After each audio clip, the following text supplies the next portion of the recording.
Hello everybody, welcome into another lesson. So today we are going to get into compositions of trig functions. And to start with here, we're going to do compositions of a trig function and its inverse. In general, when we take the composition of a function and an inverse, we get what's inside. So, for example, let's say if I take f inverse of x and the composition of that and f of x, I just end up getting x. Or if I take f of x, composition of f inverse of x, I get x. Those are the properties of inverse functions. Well, the same is true with trig functions. They're no different than any other function. So we're going to do some exercises here to evaluate some of those. Let me find an eraser. That might help. Alright, so let's answer this first problem then. So we have the sine of the arcsine of 0.7. Well, go into your brackets. As long as the quantity that you're trying to take the arcsine of is in the domain, then you can solve this. So since it's the sine of the arcsine, you should just get 0.7 as your answer. So your answer is literally just going to be 0.7. And this would be true if we were taking the cosine of the arc cosine of 0.7, or if we were taking the tangent of the arctangent of 0.7. You get the idea. As long as it's within the domain of that function, you'll get what's inside.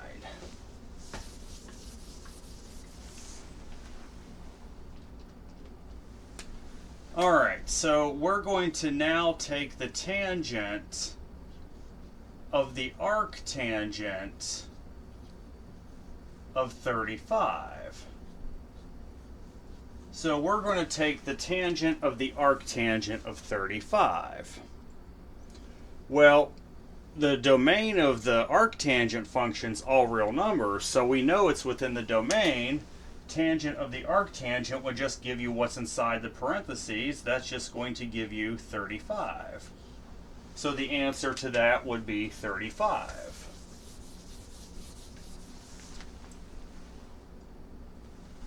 Alright, let's see. Cosine of the arc cosine of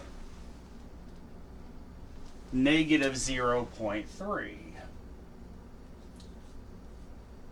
So we have the cosine of the arc cosine of negative 0.3.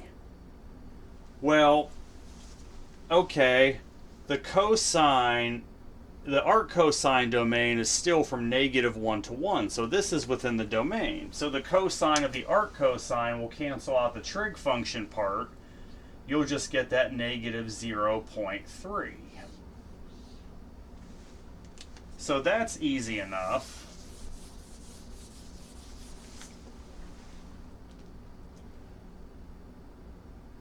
Alright, one more like this. Let's take the sine of the arcsine of negative 0.1. We know negative 0.1 is within the domain of the arcsine, so the sine of the arcsine will cancel out the trig function. Since they're based off the same function, you'll just end up getting negative 0.1 for your answer. Now we're going to reverse this a little bit. Let's say I take the arcsine of the sine of 3 pi. So now I'm taking the arcsine of the sine of 3 pi. Well, here's going to be the thing. 3 pi is not actually in the domain of the arcsine. I mean, it's not in the range of the arcsine, rather. It's in the domain of the sine, but the range of the arcsine is from negative pi over 2 to pi over 2. So we need to come up with an equivalent expression. So what is the sine of 3 pi? 3 pi is the same as regular pi, isn't it? So you can now say this is the same as the arcsine of pi. Whoops, not the arcsine of pi. This is the arcsine of the sine of pi. Excuse me. All right. Well, pi's still not within the domain of the arcsine. However, it might help if we evaluated the sine of pi. What is the sine of pi? It's just 0, right? So now you're reduced to the arcsine of 0, which in the domain of the arcs, or in the range of the arcsine, you'll end up getting 0. So the value you should get for this would be 0.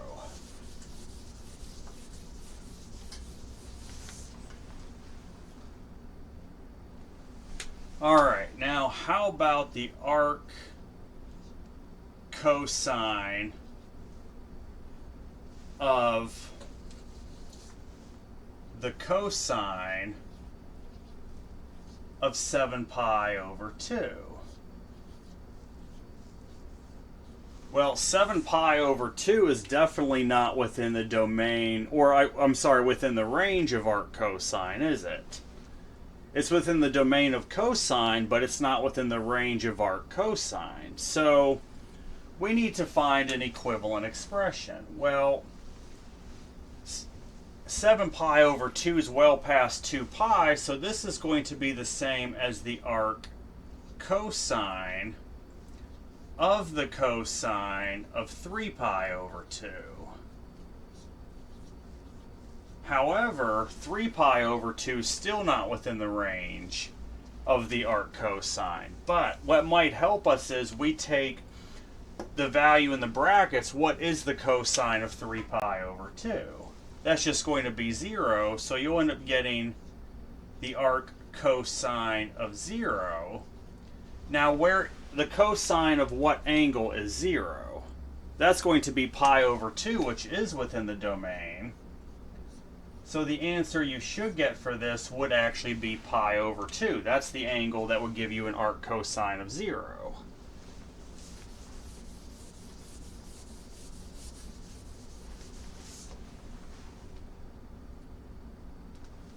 Alright, let's see. The tangent inverse of the tangent of 11 pi over 6. I think at this point we might want to draw some special right triangles, like our 30, 60, and 90.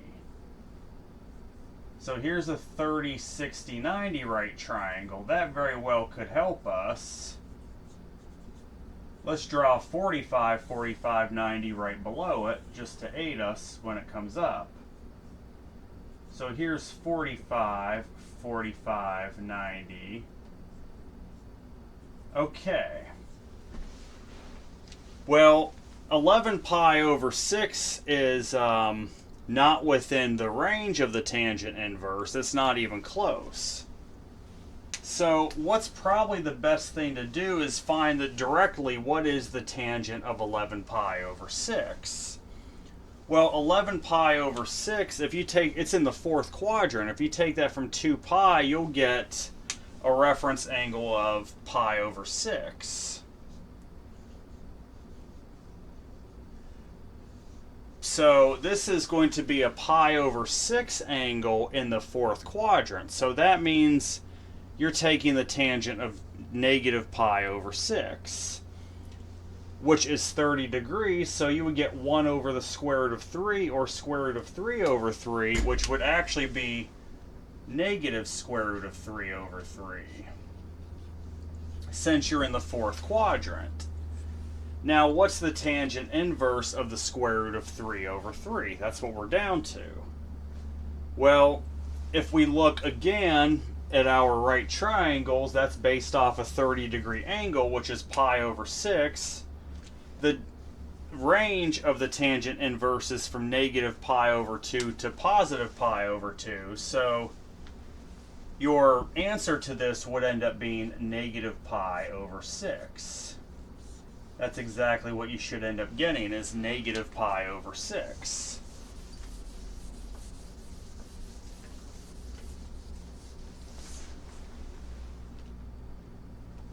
All right. We have the sine inverse of the sine of 7 pi over 4. Well, 7 pi over 4 is definitely outside of the range, rather, of the sine inverse. But 7 pi over 4 is going to be in the fourth quadrant, right? Isn't that the same thing as, if it's in the fourth quadrant, isn't that the same thing as the sine inverse of the sine of negative pi over 4? Now, negative pi over 4 is within the range of the inverse sine because your domain's from negative pi over 2 to positive pi over 2. If you can get this to the range, if you can get an expression in the innermost parentheses in the range of the sine inverse, then the sine inverse of the sine of that angle will just give you that angle. So this should just end up being negative pi over 4. That would be your answer, be negative pi over 4. All right.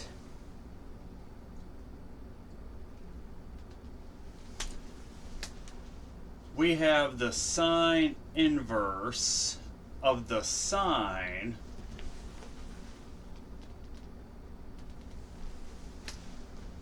of 5 pi over 2. Alright, well, here's the thing. 5 pi over 2 is not within the range of the sine inverse. But isn't 5 pi over 2 the same as pi over 2? If you just subtract 2 pi, you'll end up getting pi over 2. So now you'll just have the sine inverse of the sine of pi over 2. Well, pi over 2 is within the range of the sine inverse, so the sine inverse of the sine of pi over 2 just gives you pi over 2. So you should end up getting pi over 2 for your answer.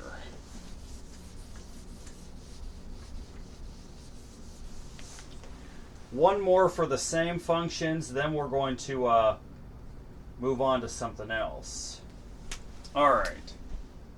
So we have the cosine inverse of the cosine of 3 pi over 2. Well, here's the thing. 3 pi over 2 is definitely not within the range of the cosine inverse. Your range of the cosine inverse is from 0 to pi. So, unfortunately, we're just going to have to start out with evaluating the cosine of 3 pi over 2, which would be 0. This would just turn into the cosine inverse of 0. Now, the answer you should get for cosine inverse of 0 would be positive pi over 2. So you should end up getting an answer of pi over 2 out of this. Okay. So up until now, we have dealt with a function, the same function and its inverse. Now we're going to shift gears into an inverse function of a completely different trig function. So what do I mean by that? Let's say you have the sine inverse of the tangent of 5 pi over 4. So you have an inverse trig function of a completely different trig function not related to sine. So how do we deal with that? Well,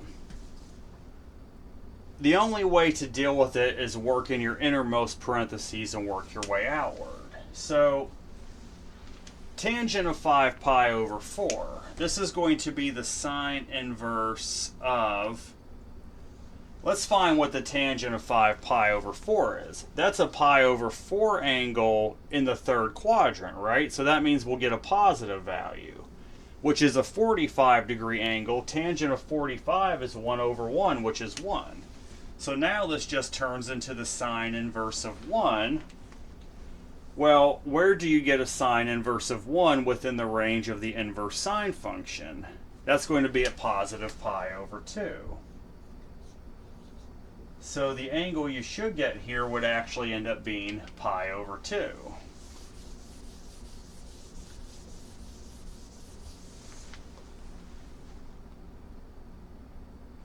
Alright, we have the cosine inverse of the tangent of 3 pi over 4. So again, completely different functions. You have the cosine inverse of the tangent of 3 pi over 4. So start inside your parentheses, the tangent of 3 pi over 4. Well, 3 pi over 4 is located in the second quadrant, so that means we'll get a negative value.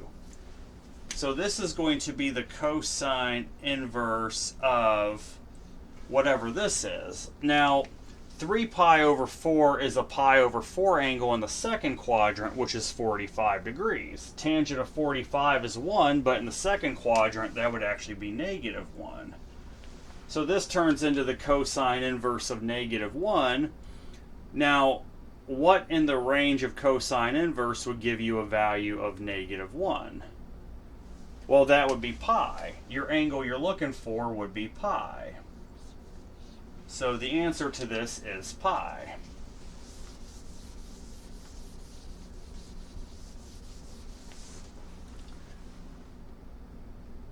All right. We have the tangent of the arc sine of 0. So we're going to take the tangent of the arc sine of 0. Well, what is the arc sine of 0? It actually works out as just 0. So you'll literally end up with the tangent of 0. Well, the tangent at 0 also works out to be 0. So in this case, you just get a big fat 0 for your answer. That's easy enough.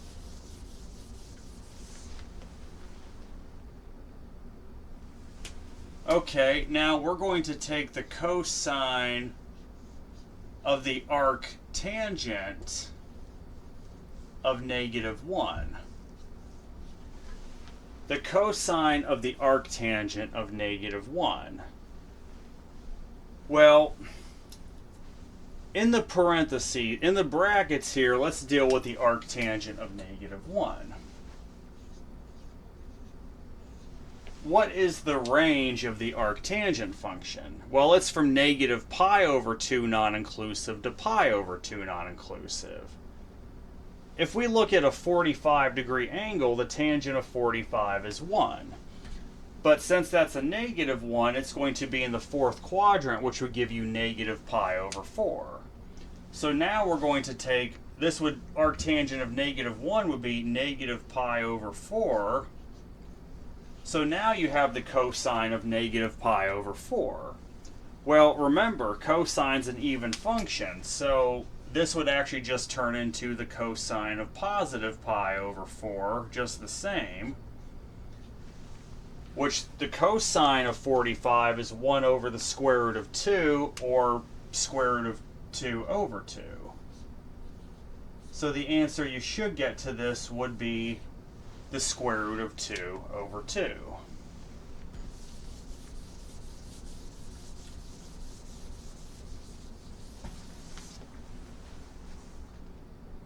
Four more of these and we got some other problems. Okay. We're going to take the sine of the arctangent of 1. So we're going to take the sine of the arctangent of 1. Well, what is the range of the arctangent again? That's negative pi over 2 to positive pi over 2. This time it's a positive for the 1. So, of course, the tangent of 45 degrees is positive 1, which would be pi over 4. So the arctangent of 1 would be positive pi over 4. So now we're just taking a simple sine of pi over 4, which is the sine of 45 degrees. So opposite over hypotenuse, which is 1 over the square root of 2, which is the same as the square root of 2 over 2. So the answer you should get for this is the square root of 2 over 2.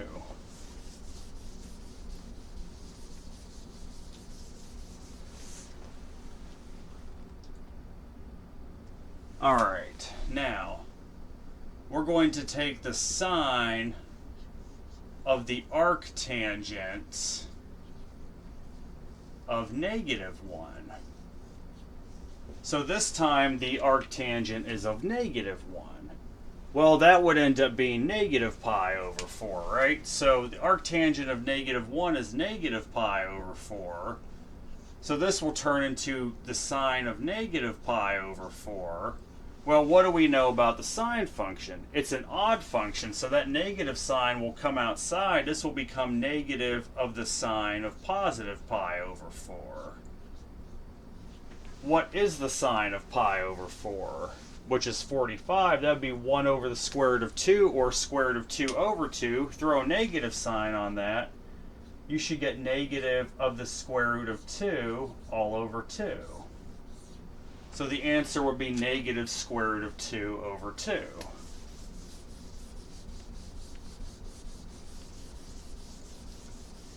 Two more of these type. Alright, so we have the arc sine of the cosine of negative pi over 6. Well, we can look in the parentheses here. Arc sine of the cosine of negative pi over 6. Here's some good news. Cosine of negative pi over 6, since cosine's an even function, this would be literally the cosine of positive pi over 6. So this would turn into the arc sine of the cosine of positive pi over 6, since cosine's an even function. Now, pi over 6 is a 30-degree angle, right? So what is the cosine of pi over 6? So now we're in for the arc sine of this here. So what's the cosine of 30 degrees? That's the square root of 3 over 2. So this will end up being the arc sine of the square root of 3 over 2. Okay, well, the arc sine's positive, so that means we're going to be dealing with the first quadrant. What angle in the first quadrant gives us a sine of the square root of 3 over 2? That'd be 60. The sine of 60 is the square root of 3 over 2, which 60 in radians is going to be pi over 3. So the answer you should end up getting for this would end up being pi over 3. I got one more of these. And then we got some more. Alright, we're going to take the arc cosine of the sine of negative pi over 6. So we're going to take the arc cosine of the sine of negative pi over 6. Well, start with your parentheses. Sine's an odd function, so this will become the arc cosine of the negative of the sine of pi over 6. So that's going to help you out. Now, what's the sine of pi over 6? So the sine of 30, that's going to be 1/2. Then throw that negative sign on, you would end up getting an arc cosine of negative 1/2. Alright, now where is the cosine negative? That's going to be in the second quadrant, and the range of the arc cosine is from 0 to pi. So we need to look and see where we're going to get, in general, what gives you a cosine of 1/2. The cosine of 60 is 1/2, but we're in the second quadrant, so take 60 from 180, you'll get 120, which would be 2 pi over 3 radians. So the answer you should get for this would be 2 pi over 3. Okay, so that's the introductory part. Now, as a matter of fact, we can erase these because we're about to shift gears a bit. Let's say you weren't given special angles or regular numbers. So we got to find the exact value of the expression.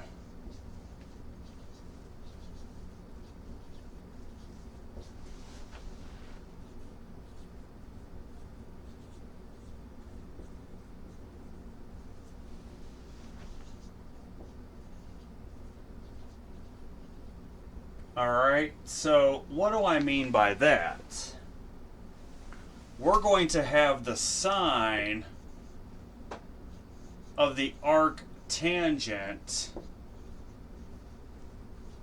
of 4/3. Well, you're probably looking at this like, huh? What the heck is this? Sine of the arc tangent of 4/3. It's true that 4/3 is within the domain of arctangent, but there's no special angle. Well, good news is we're not solving for the angle. We're just going to find the sine of whatever this is. So here's what you have to do. Work inside your parentheses first. That arctangent of 4/3 is saying that the tangent of an angle equals 4/3. So you're going to set up a right triangle. We can call the angle that produces a tangent of 4/3 theta. That's what I would do. They tell you the tangent of theta is 4/3. So this is going to literally be the same thing as the sine of theta. So all we're going to do is find the sine of the angle. Well, just one problem here. We don't know the hypotenuse, so we'll call that c. So let's solve for the hypotenuse. So we would know that 3 squared plus 4 squared equals c squared, which would mean 9 plus 16 equals c squared. C squared equals 25, so c would equal 5, since the length of the hypotenuse will always be positive.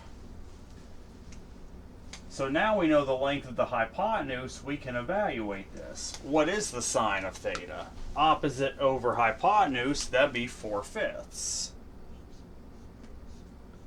So that's what they mean by finding the exact value of the expression. Work inside first, set up your right triangle, because the arctangent of 4/3 is just going to be that theta.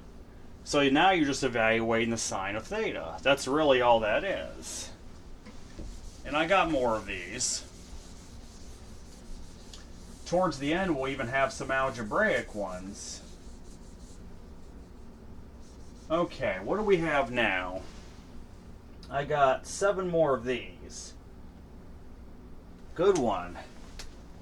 We have the secant of the arc sine of 3/5.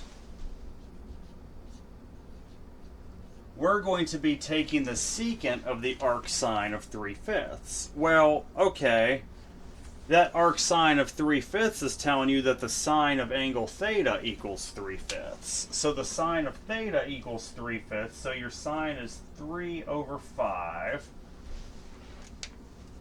So we don't know this side A. That's what we're going to have to find here in a minute, but that's okay. We can find that in just a minute. So that arc sine of 3/5 is literally theta. this will turn into the secant of theta. Well, in order to be able to solve that, we need to solve for a. So a squared plus 3 squared equals 5 squared. So that means that a squared plus 9 equals 25. And then let's see, a squared is going to equal 16. And since your arc sine, the domain, the input into your x input into the arc sine was positive 1, that means you're going to get an answer in the first quadrant because you're going to, because of the range of your arc sine, you'll end up picking the first quadrant, which would mean a positive square root of a. So the answer to a would be positive 4. So now we know this side, that's going to be 4.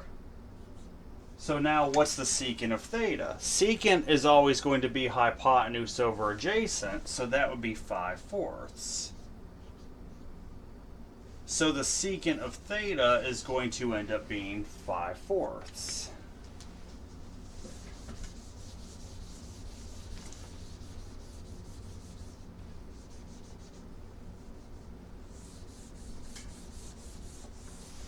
Six more of these. We have the cosine of the arc sine of 24/25.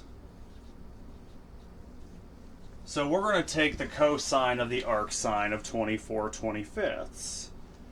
Well, that arc sine of 24/25, that's just going to be your theta. That's the same as saying the sine of theta equals 24/25. Whoops. So 24/25. Alright, so this is literally just going to turn into the cosine of theta. But in order to be able to solve that, we need to find the missing side, which would end up being side A. So let's see, a squared plus 24 squared equals 25 squared. So a squared plus 576 equals 625. So a squared is going to equal 625 minus 576 is 49. And we're in the first quadrant because of the input of the arc sine. So that means we're going to take the positive square root of a. So that means a would equal 7. So now we have the missing side being 7. So what's the cosine of theta? That's adjacent over hypotenuse. That would be 7/25. So the answer you should get for this is 7/25. Okay, 5 more of these.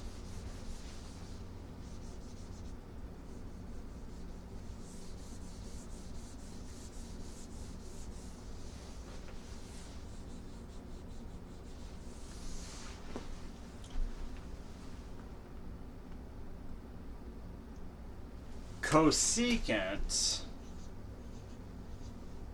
of the arc tangent of negative 12/5. We have the cosecant of the arc tangent of negative 12/5. Well, let's start with positive 12/5 because that's the same as saying the tangent of theta equals negative 12/5. Let's just do the 12 over 5. We got to figure out which one's positive, which one's negative. Okay? The input into the tangent is negative. That means you'll be in the fourth quadrant, which would mean your cosine is positive. So your x would be positive, but your y would be negative. So indeed, this length is going to be negative 12. Now, what we don't know here, well, we do know that that arctangent of negative 12/5 is theta. So now we're just finding the cosecant of theta. This is where now we need to find that hypotenuse. So that's side C. So we can take 5 squared plus negative 12 squared is going to equal C squared, which is 25 plus 144 equals C squared. Well, C squared equals 169, and the hypotenuse is always positive, so the C would end up being 13. So you would have a hypotenuse of length 13. Now we can easily find the cosecant of theta. That's going to be the hypotenuse over the opposite, which would end up giving you negative 13/12 for your answer. So the answer you should get for this would end up being negative 13/12. Should have 4 more of these.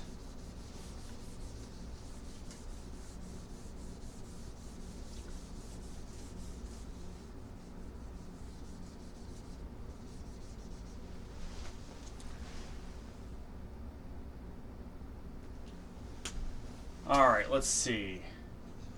A secant of the arc tangent of negative 3/5. So we're going to take the secant of the arc tangent of negative 3/5. Well, that input in the arc tangent's negative, so this will be in the 4th quadrant. So your y would be negative, your x would be positive, so this would truly be negative 3/5. Okay, so this is the same thing as saying that the tangent of theta equals negative 3/5, so this is just going to simply turn into the secant of theta, which we can solve for once we find the length of the hypotenuse. So that means then that that 5 squared plus negative 3 squared equals C squared.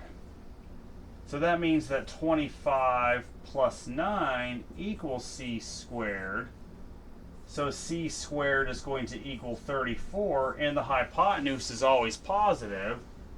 So you get C equals the square root of 34, and it just doesn't reduce, unfortunately. So your hypotenuse is going to have a length of the square root of 34. So now what's the secant of theta? That's the hypotenuse over the adjacent. You actually get a positive square root of 34 over 5. So the answer you should get for this is the square root of 34 over 5. All right, 3 more of these, and then we got some algebra problems for this. We have 8 of those.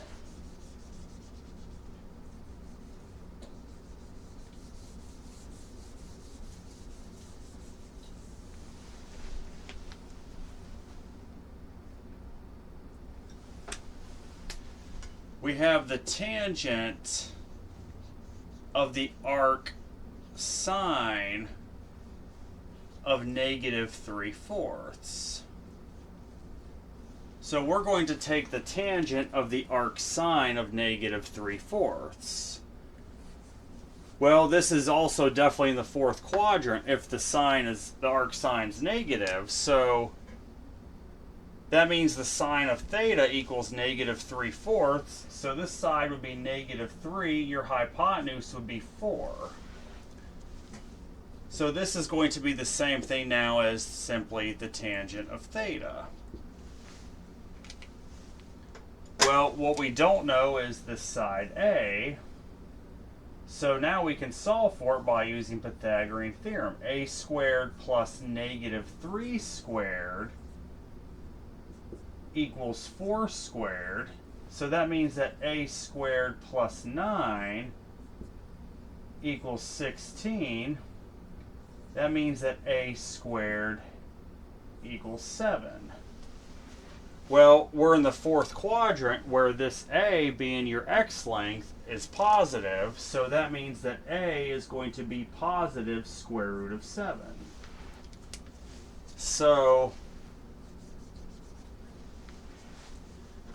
you should end up then getting that this side is positive square root of 7.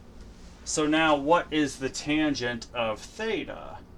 That's opposite over adjacent, which would be negative 3 over the square root of 7, but we have to rationalize the denominator.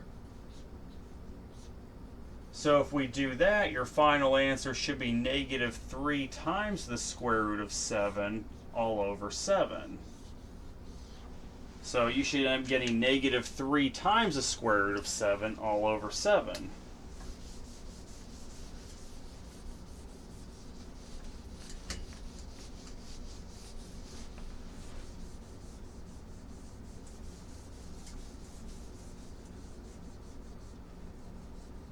Three more of these. No, I'm sorry, two more of them. Alright, so we have the sine of the arc cosine of negative 2/3. So we're going to take the sine of the arc cosine of negative 2/3. Well, this is saying that the cosine of theta equals negative 2/3. If you have a negative arc cosine, you're going to be in the second quadrant. So that means your x value would be negative. You would get a negative 2 over your hypotenuse of 3. So this is the same as, again, saying that the cosine of theta equals negative 2/3. So in other words, this will just turn into the sine of theta. Well, we don't know side B. But we can solve using Pythagorean theorem. So we can take that negative 2 squared plus b squared, set that equal to 3 squared, which would then mean that 4 plus b squared equals 9. Well, since we're going to end up in the second quadrant, you'll get b squared equals 5. That means your y value, that b, should end up being positive. You'll take the positive square root, which would give you that b equals the square root of 5. Or I should say positive square root of 5.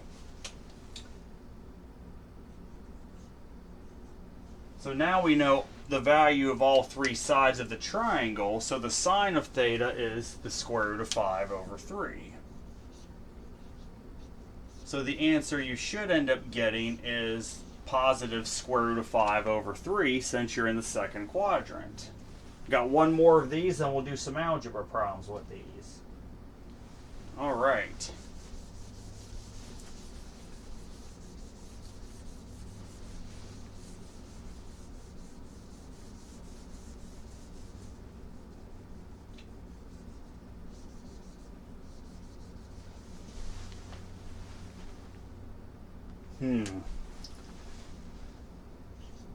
Cotangent of the arc tangent of 5 over 8. Well, this will definitely be in the first quadrant since it's a positive arc tangent. So this is telling you that the tangent of theta equals 5/8. Well, that arctangent of 5/8 is theta. Cotangent of theta is really what we're solving. Good news is we don't even need to find the hypotenuse. It's irrelevant at this point. If we're going to take the cotangent of theta, that's simply the adjacent over the opposite. You'll just end up getting 8/5. So that one actually worked out pretty nicely without even having to use Pythagorean theorem. Okay. Now I got 4 more that we're going to do, 8 more that are calculus types. They involve a lot of algebra that are absolutely necessary for upcoming calculus work we're going to be doing, especially with integration in Calc 2. So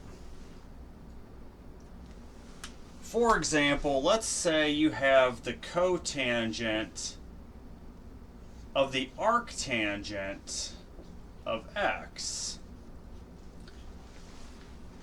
So you want to find the exact value of the expression. These type of things are going to come up all the time in calculus when you're doing trig substitution and trig integration, especially because they involve inverse functions a lot, inverse trig functions. Well, that arctangent of x, if you look in the parentheses, is telling you that the tangent of theta equals x. So tangent is opposite over adjacent. Well, that arctangent of x is theta. This would just turn into the cotangent of theta. Good news is, in this case, we don't need to find the hypotenuse. The cotangent is adjacent over opposite. So the cotangent of theta would just become 1 over x. So that one was fairly easy. We'll just get 1 over x. Now the other 7 may not be quite as easy.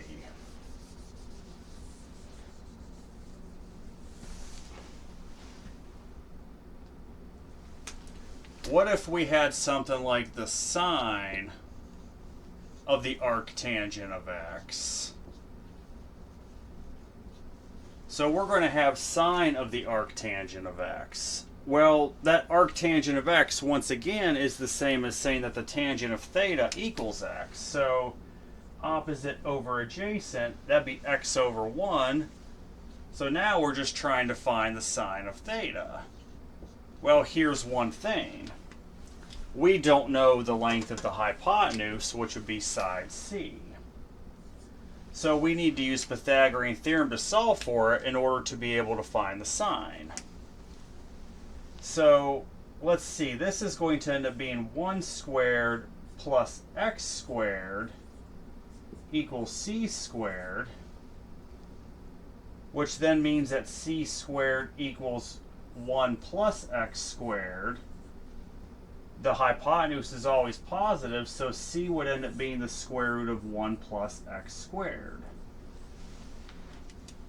So this is where some algebra stuff comes in. You'll end up getting the hypotenuse equals the square root of 1 plus x squared. And that's the best you can do. So now, what is the sine of theta? Opposite over hypotenuse, you just get x over the square root of 1 plus x squared. And actually in calculus, it's often common to leave these type of expressions unrationalized. You would just leave it alone as it is. So you would end up getting x divided by the square root of 1 plus x squared.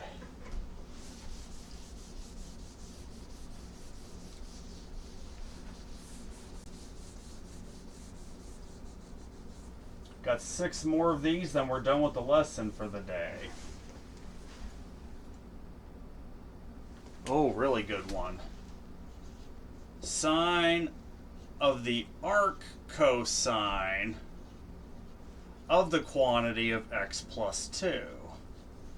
So we have the sine of the arc cosine of x plus 2. Well, this is the same as saying that the cosine of theta equals x plus 2. So what is the cosine of theta then? That's going to be your adjacent, so that'd be x plus 2 all over your hypotenuse of 1.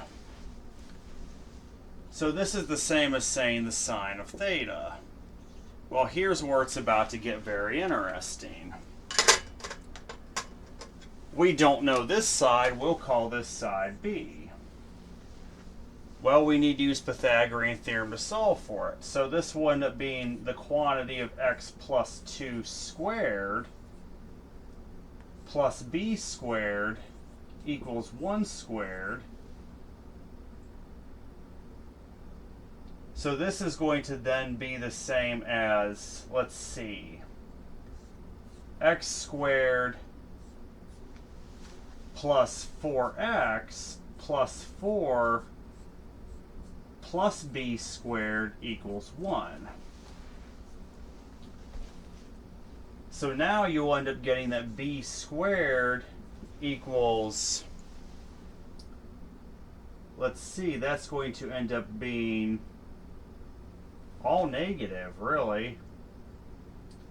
You'll end up getting negative x squared minus 4x minus 3.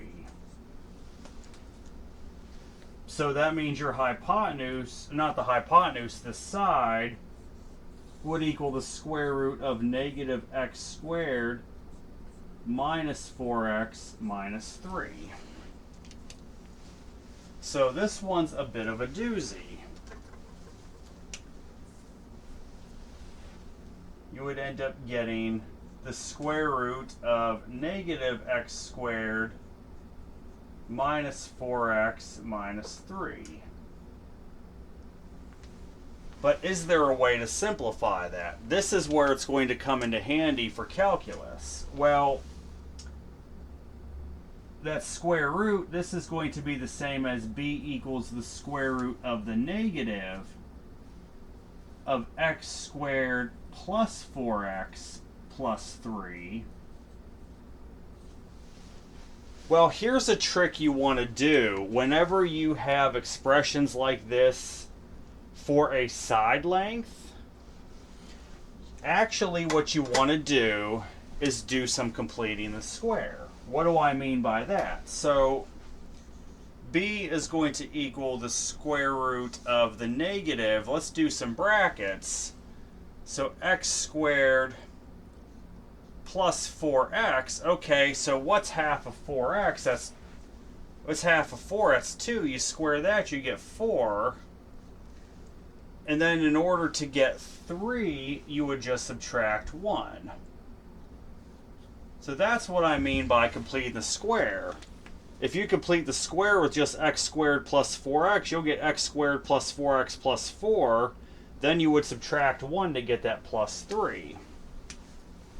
So what does this really turn into? b equals the square root of the negative of this would end up being the quantity of x plus 2 squared minus 1, which would give you that b equals the square root of actually 1 minus the quantity of x plus 2 squared. So really, what you should get is the square root of the quantity of 1 minus the quantity of x plus 2 squared. So the sine of theta is opposite over hypotenuse. That means the sine of theta is the square root of 1 minus the quantity of x plus 2 squared. You would need this as opposed to this whole long form, because what's going to happen is you're going to need to do some sort of substitution. This is why you would want to keep it like this as opposed to fully expanded out. So get used to completing the square with these and simplifying that way as opposed to expanding the whole freaking thing out.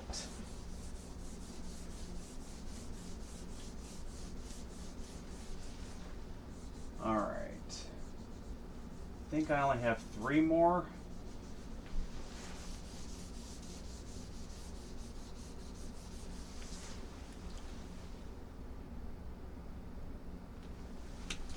We have the secant of the arc sine of the quantity of x minus 1. Well, this is the same thing as saying the sine of theta equals x minus 1. So sine is opposite over hypotenuse. So that'd be x minus 1 over 1.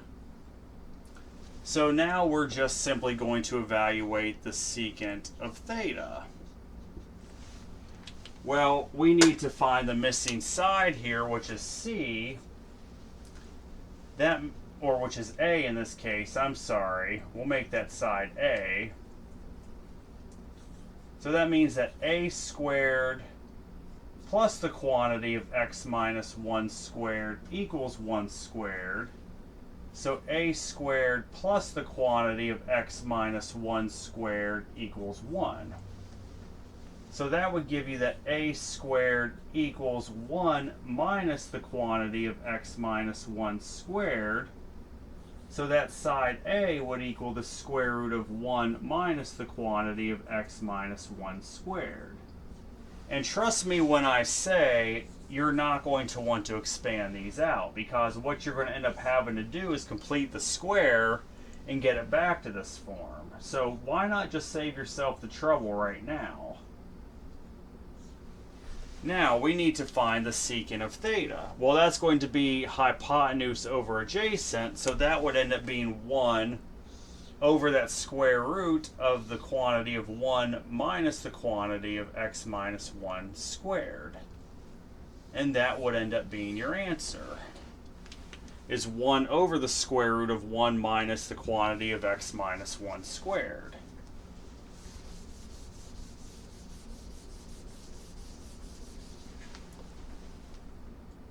No, I got 4 more now, I'm sorry. We're not terribly far from done, but I got 4 more.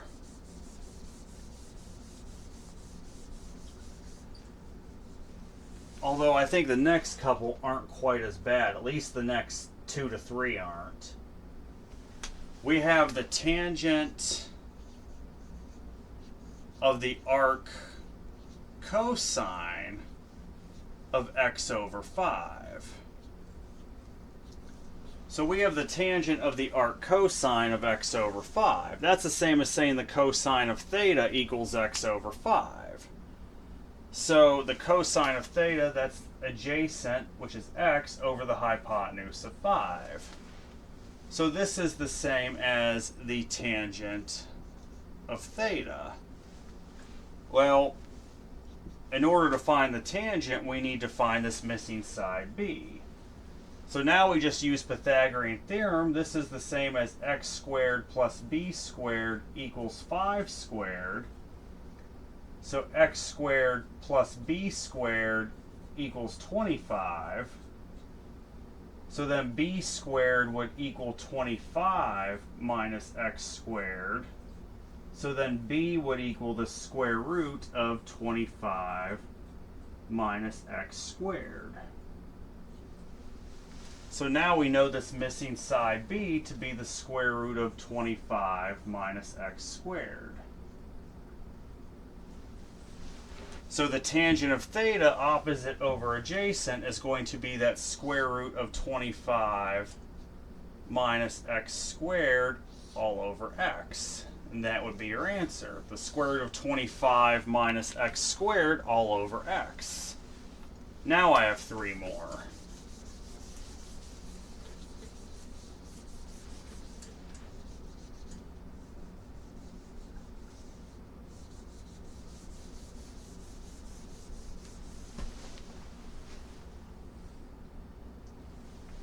Let's see, we have the cotangent of the arctangent of 4 over x.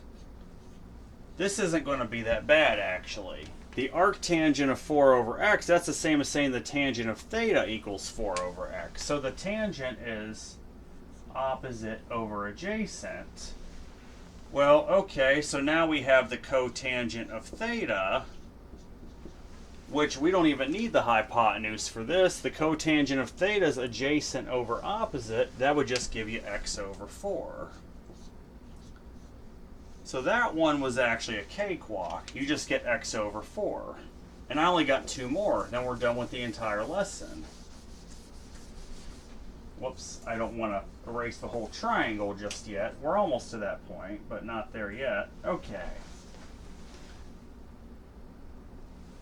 The cosecant of the arctangent of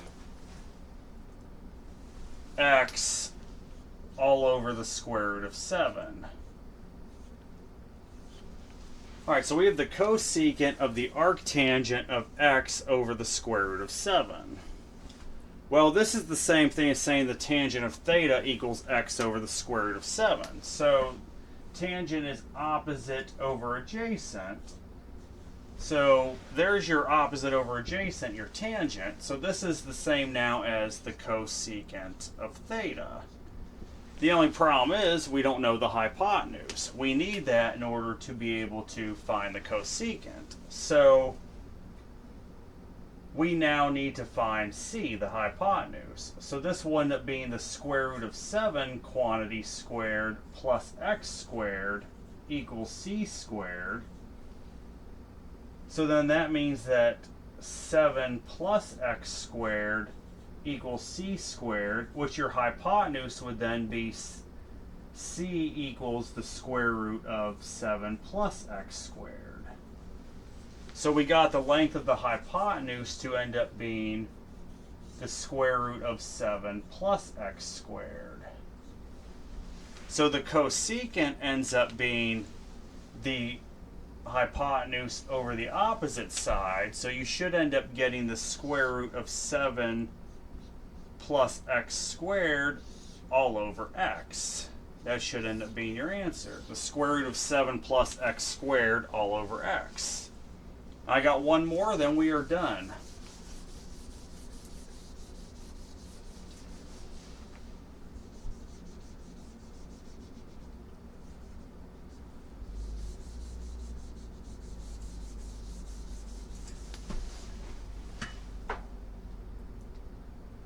Oh, very good one. So let's see, we have the cosine of the arc sine of x minus h all over r. So we have the cosine of the arc sine of x minus h over r. Well, inside, so this is the sine of theta equals x minus h over r. So opposite is x minus h over hypotenuse, which is r. So what we don't know is side A. Well, let's state that this is the cosine of theta. That might help us.